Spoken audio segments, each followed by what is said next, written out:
जब भी हम रात में आकाश की तरफ देखते हैं, ढेरों तारे हमें टिमटिमाते हुए दिखाई देते हैं। सामान्य तौर पर तारे हमें एक ही स्थान और स्थिति पर दिखाई देते हैं। उनकी स्थिति में हमें कोई बदलाव दिखाई नहीं देता।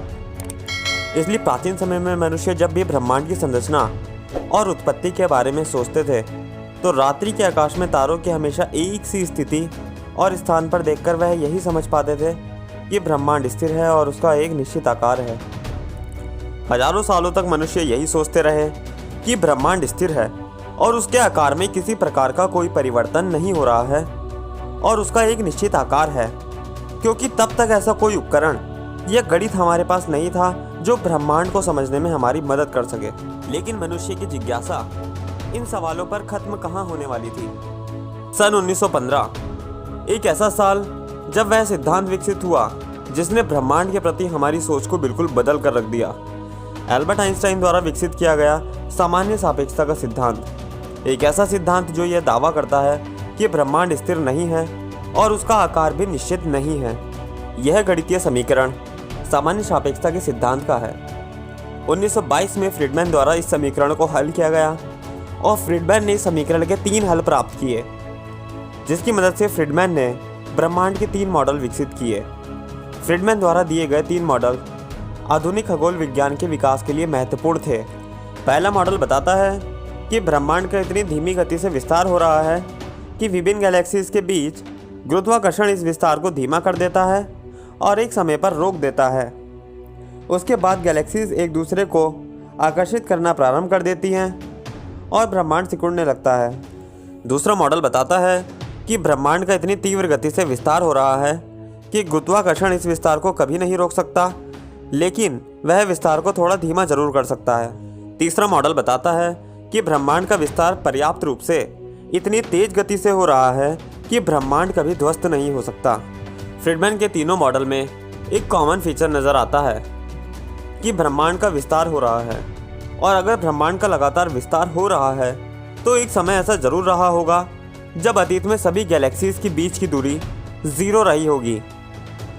उस समय सारी गैलेक्सीज और ब्रह्मांड का सारा पदार्थ एक छोटे से बिंदु के रूप में समाहित था, जिसका घनत्व अनंत था, और इसी बिंदु में हुए विस्फोट से ब्रह्मांड और समय की उत्पत्ति हुई। और आज जो हम ब्रह्मांड का विस्तार देख रहे हैं वह उसी महाविस्फोट का परिणाम है।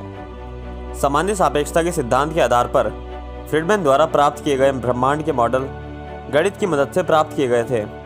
अब ज़रूरत थी एक ऐसी ताकत की जिसकी मदद से हम ब्रह्मांड की गहराइयों में झांक सकें। कैलिफोर्निया में स्थित माउंट विल्सन ऑब्जर्वेटरी, जिसके 100 इंचेस टेलीस्कोप से एडविन हबल ने ब्रह्मांड की गहराइयों में झांकना शुरू किया और बहुत सी नई गैलेक्सीज को खोजा।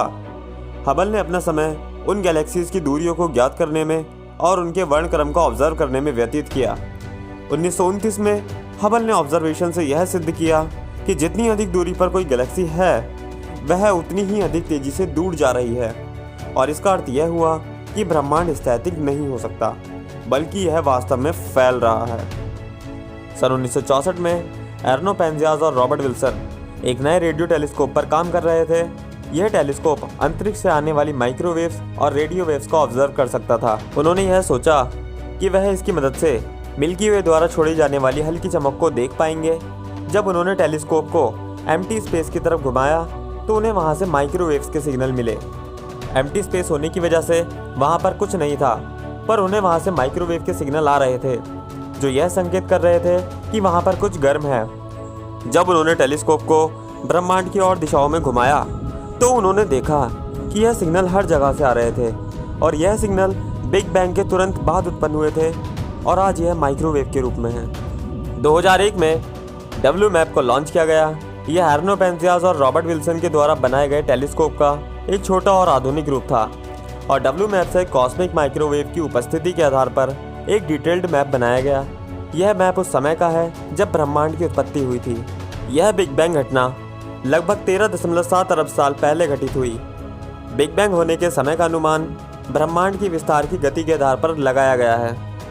इसी खोज के साथ ब्रह्मांड की उत्पत्ति का बिग बैंग सिद्धांत अधिक स्थायी हुआ, और अभी तक विज्ञान ने ब्रह्मांड के संबंध में जितने प्रेक्षण किए हैं और आज गणित का जितना विकास हो पाया है, ब्रह्मांड की उत्पत्ति का बिग बैंग सिद्धांत बहुत हद तक गणित और प्रेक्षणों के अनुकूल है।